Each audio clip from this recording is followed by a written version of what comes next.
El Santo Padre, durante su pontificado, se preocupó especialmente de la vida consagrada, invitando a cada persona mirada con amor por Cristo a vivir con radicalidad su consagración para configurarse plenamente con Jesucristo. Cada uno de los miembros tiene el orgullo de confesarle Padre de nuestra familia religiosa, no solo por el vínculo que nos une a Él, sino por la relación del todo especial que a lo largo de la historia y por designio misericordioso de la providencia divina ha unido indefectiblemente nuestros institutos a su persona, como vicario de Cristo y a su magisterio. Queremos recordar a aquello que nos exhortaba su magisterio, que siempre fue para nosotros fuente fecunda en que abrevamos nuestra sed de fidelidad al Señor, dando gracias a Dios por su intercesión y nuestra vocación en esta familia religiosa.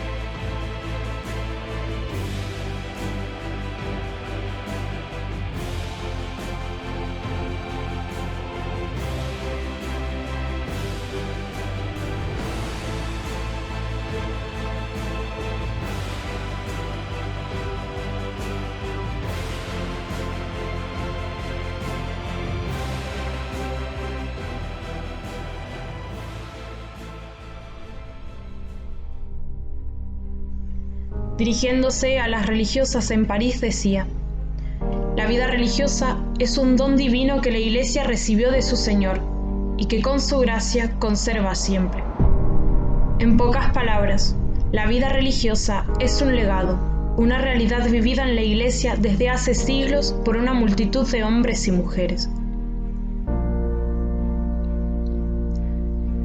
Dice nuestra fórmula de votos, citando en su mayoría a la exhortación apostólica post-sinodal Vita Consecrata. Por el amor al Padre, origen primero y fin supremo de la vida consagrada. Decía el Santo Padre en la Vita Consecrata: este es el sentido de la vocación a la vida consagrada, una iniciativa enteramente del Padre que exige de aquellos que ha elegido la respuesta de una entrega total y exclusiva, que debe responder con la entrega incondicional de su vida, consagrando todo, presente y futuro, en sus manos. A Cristo que nos llama a su intimidad. Mucho más importante que vuestro amor a Cristo es el amor de Cristo a vosotras. Habéis sido llamadas por Él. Él os ha hecho miembros de su cuerpo. Él os ha consagrado en la vida de los consejos evangélicos y destinado a participar de la misión que Cristo ha confiado a su Iglesia, su propia misión salvífica. Al Espíritu Santo, que dispone el ánimo a acoger sus inspiraciones. Citando nuevamente a la Vita Consecrata, decía el Santo Padre: es Él quien a lo largo de los milenios acerca siempre nuevas personas a percibir el atractivo de una opción tan comprometida.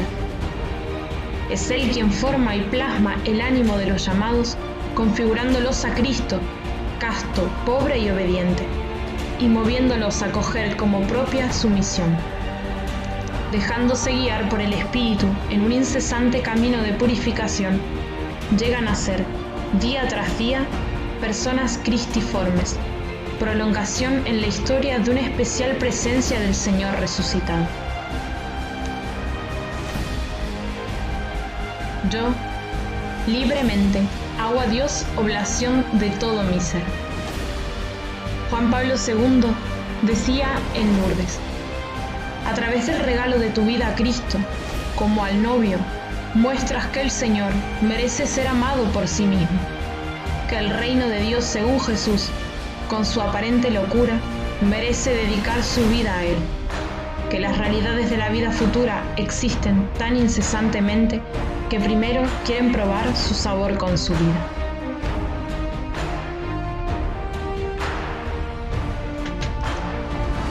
Para profundizar con un amor cada vez más sincero e intenso el don de los consejos evangélicos en dimensión trinitaria, para hacer una huella concreta que la Trinidad deja en la historia y así todos los hombres descubren el atractivo y la nostalgia de la belleza divina. decía nuestro Santo Padre a las religiosas en Ecuador. Vuestra vocación tiene el atractivo de ser signo portador de alegría y de esperanza, de serenidad y de fidelidad incuestionables al Evangelio. Es la alegría de pertenecer exclusivamente a Dios. Dejadme que os lo recuerde. Tenéis que ser especialistas del Evangelio de Jesús, identificados vitalmente con sus palabras y con su ejemplo. El distintivo de la vida religiosa en la Iglesia debe ser mantener la pureza del Evangelio, sobre todo en la caridad perfecta hacia Dios y hacia el prójimo, que es la esencia del Evangelio, en las bienaventuranzas que constituyen su originalidad frente a la mentalidad del mundo, y en esas específicas manifestaciones del Evangelio, que son los carismas de vuestros fundadores, para que mi vida sea memoria viviente del modo de existir y de actuar de Jesús, el Verbo hecho carne, ante el Padre y ante los hombres. Queridas hermanas en Cristo, decía, continuando su discurso a las religiosas en Washington, Jesús debe ser siempre el primero en vuestra vida. Su persona debe ser el centro de vuestras actividades, de las actividades de cada día. Ninguna otra persona ni actividad puede tener precedencia ante Él, pues toda nuestra vida ha sido consagrada a Él. Con San Pablo tenéis que decir, todo cuanto deseo es conocerle a Él y el poder de su resurrección y de la participación en sus sufrimientos, conformándome a Él en la muerte. Por eso comprometo todas mis fuerzas para no ser esquiva a la aventura misionera. Decía, hablándole a las religiosas en Guatemala.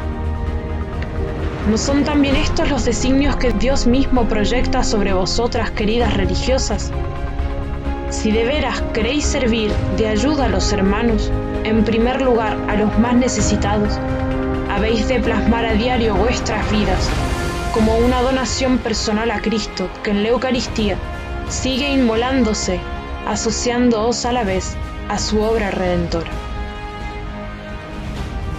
Para inculturar el Evangelio en la diversidad de todas las culturas, para prolongar la encarnación del Verbo en todo hombre, en todo el hombre y en todas las manifestaciones del hombre, asumiendo todo lo auténticamente humano, para ser como otra humanidad de Cristo, para realizar con mayor perfección el servicio de Dios y de los hombres. Decía a las religiosas en Ecuador, la renuncia a los bienes y seguridades terrenas en el espíritu del Sermón de la Montaña y por la profesión de los consejos evangélicos es una consagración que transforma vuestro servicio en misión de cercanía y de trascendencia a la vez. Recordad que llevamos este tesoro en vasijas de barro. Por ello, junto a una actitud serenamente crítica pero clara y decidida frente a un mundo con frecuencia materialista y confiado en sus conquistas técnicas, no ha de faltar la conciencia de la propia debilidad y de la experiencia de la misericordia de Dios en la propia vida. De este modo, os convertiréis en instrumento de misericordia y de perdón para todos.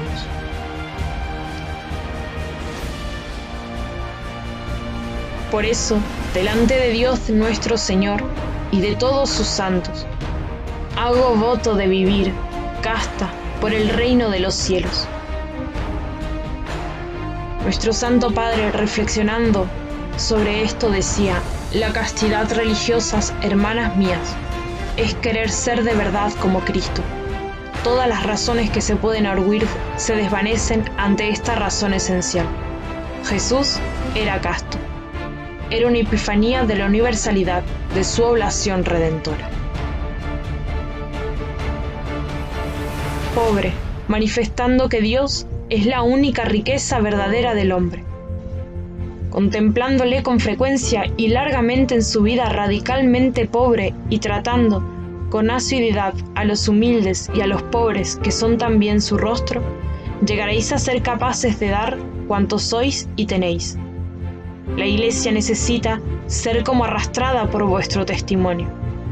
Calculad vuestra responsabilidad. Y obediente hasta la muerte de cruz. toda religiosa debe hacer cada día la voluntad de Dios y no la suya, para poner de manifiesto que los proyectos humanos, los suyos y los de la sociedad, no son los únicos planes de la historia, sino que existe un designio de Dios que reclama el sacrificio de la propia libertad. Y para mejor hacerlo, hago un cuarto voto de consagración a María en materna esclavitud de amor. Citando a la Vita Consacrata, decía: en efecto, María es ejemplo sublime de perfecta consagración por su pertenencia plena y entrega total a Dios. La vida consagrada la contempla como modelo sublime de consagración al Padre, de unión con el Hijo y de docilidad al Espíritu, sabiendo bien que identificarse con el tipo de vida en pobreza y virginidad de Cristo significa asumir también el tipo de vida de María. Por eso, en relación filial con María, es el camino privilegiado para la fidelidad a la vocación recibida y una ayuda eficacísima para avanzar en ella y vivirla en plenitud.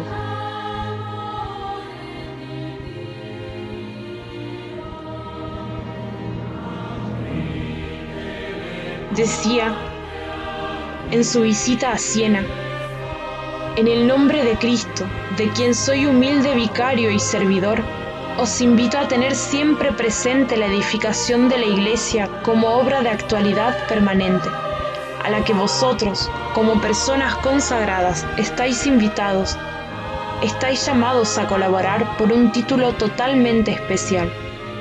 Solo de una convicción profunda, madura en la oración, podrán brotar propósitos renovados e iniciativas concretas. También en esto, me parece, retorna el tema de la ejemplaridad, que el Señor mismo resumió con sus espléndidas y consoladoras palabras.